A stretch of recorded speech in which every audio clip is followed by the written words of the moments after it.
د پاکستان پخوانی وزیر اعظم او تحریک انصاف ګوند مشر عمران خان نه په یو مرکه کې له سختو پوښتنو کولو وروسته د جرمني د ټي وي قرباني ملیسا چون وایي چې هغې ته په سوشل میډیا د جنسي تیرې او وژنې ګڼ شمېر ګواښونه شوي دي. په ټویټر خپل یو بیان کې دغه قرباني ویلي چې هغې ته د جنسي تیرې او وژنې له ګواښونو کېدو وروسته هغې په ټویټر کې خپله د کمنټونو یا تبصرو خانه تړلې ده. نوموړې قرباني دا نه ده روښانه کړې چې د جنسي تیرې یا وژنې ګواښونه ورته د چا لخوا شوي، خو تر دې وړاندې ګڼ شمېر پاکستاني خبریالانو خو هم نیوکه کړې چې کله هغوی د عمران خان د خوښې برعکس څه څرګندونې کړې دي. نو په غبرګون کې د تحریک انصاف ګوند د پلویانو لخوا په ټولنیزو رسنیو د هغوی په ضد کمپین چلول شوي او کنځلې ورته شوي دي. پاکستاني خبریال او د ټي وي قربانه اریدا فاروق هم یوه له هغې خبریالانو له جملې څخه ده چې وایي چې د پي ټي آی فعالینو یې نه یوازې تل په سوشل میډیا د هغې سپکاوي کړي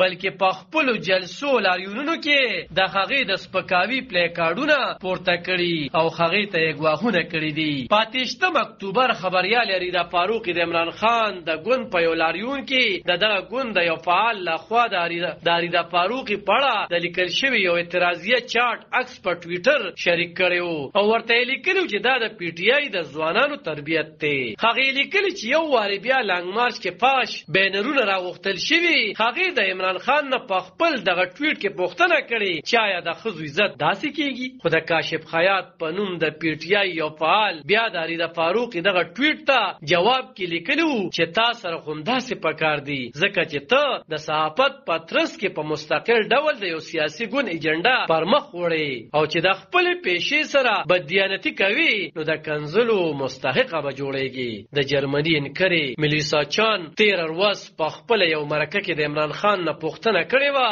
چې ته د بې باورۍ د تحریک د لارې د واکمنۍ نه لرې کړل شوي وي او اوس اقتدار ته د بیا رسېدو لپاره خپل شهرت د وسلې په توګه کاروي او اسلام آباد ته لانګ مارچ کوي. آیا ته د امریکې د پخواني صدر ډونالډ ټرمپ، د برازیل د صدر بلوسنیرو او د فلپاین د روډریګز ډویر په پیرس کې ځان احساسوي؟ د دې پوښتنې جواب کې عمران خان ویلي وو چې د هغه حکومت د الیکشن نه بلکې د اکشن یعنی نیلامې د لارې ختم کړل شوی دی. په پاکستان کې زیاتره خبریالان په عمران خان نیوکې کوي چې هغه د خلکو د سپکاوي لپاره د ځوانانو اخلاق خراب کړي دي او دغه ځوانان اوس نه یوازې د عمران خان د سیاسي مخالفینو سپکاوي په ټولنیزو رسنیو کوي بلکې په خپلو کورنو کې د عمران خان په مخالفت کولو خپلو مشران ته هم رابرندېږي. خو عمران خان زیاتره وخت دې تورونو ته په جواب کې وایي چې اوس ځوانان او پیغلې د پاکستاني سیاستدانانو په غلا پوهه شوي او د هغوی په وړاندې چې کوم غبرګون